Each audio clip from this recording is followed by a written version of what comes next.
Today on the Stay at Home Chef, I'm showing you how to make perfectly easy homemade bread.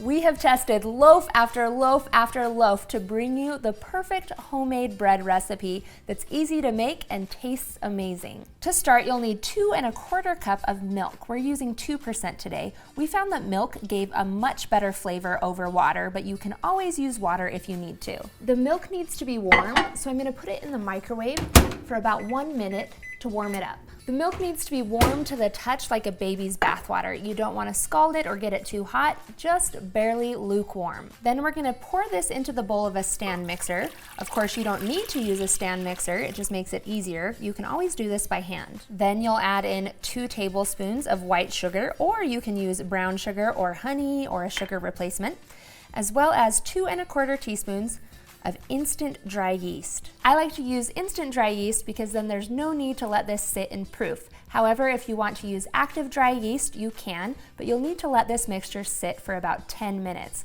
I don't need to, so I'm gonna keep going. And add in 1 tablespoon of salt. Next, you'll need 3 tablespoons of butter, but we wanna melt this. So once again, I'm gonna turn to the microwave and melt this on high for about 20 to 25 seconds. Now in our testing, we found that butter gave a much better flavor than using vegetable or canola oil, which a lot of recipes call for. However, if you need to use a dairy-free substitute, vegetable or canola oil will work just fine in the same quantity. So go ahead and add in that 3 tablespoons of melted butter. Last, we're gonna start adding in our flour. You'll need either 5 1/2 to 6 cups of all-purpose flour, or you can use bread flour, which has a different protein content. Start with about 5 cups because you can always add more flour later, but you can't take it away. So we're gonna get this mixing. You wanna mix it until the dough pulls away from the sides and bottom of the bowl like this. Add more flour if you need to, but you're looking for a nice soft dough. Then we'll spray a bowl with a little bit of nonstick spray. Toss our dough around in it just a little bit to coat so it doesn't dry out. Then we're gonna cover the bowl with plastic wrap, or you can use a tea towel, and let it rise until double in size, which will take about 90 minutes. After 90 minutes, we can remove the plastic wrap, and this recipe makes 2 loaves. So we're gonna divide this dough in half, and we're gonna form each half into a loaf. So I just press mine down into kind of a rectangular shape. You want it to be about as wide as your bread pan, like so, because then we're gonna roll it up nice and tightly. Then when it gets to the ends, I just pinch them shut, and then roll it, you know, like a snake, like you're playing with Play-Doh.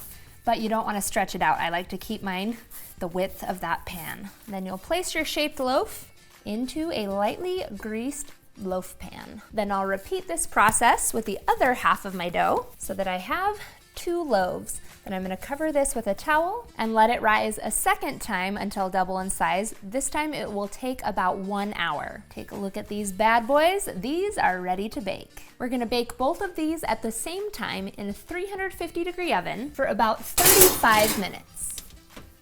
Now while those are baking, I have 3 loaves that I've already made. One of the frequently asked questions for homemade bread is, can I use wheat flour? This one is made with all white flour. This one is made with half white flour and half wheat flour. And this one is made with all wheat flour, and instead of sugar, I used honey. I'm gonna cut each of these open so we can see inside. Now you can see the differences between all 3. The whole wheat bread loaf is much more dense than our white loaf. Even though the wheat is more dense, all 3 are still super delicious.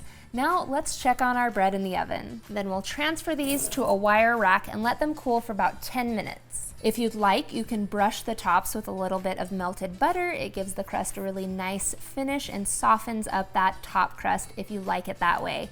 After 10 minutes, you can just kind of tip it and the loaf will slide right out. As tempting as it is to slice into it right away, you'll get the best results by waiting for the loaf to cool completely before slicing.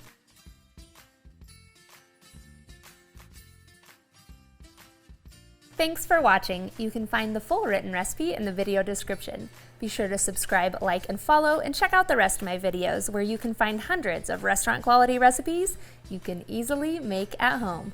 See you later.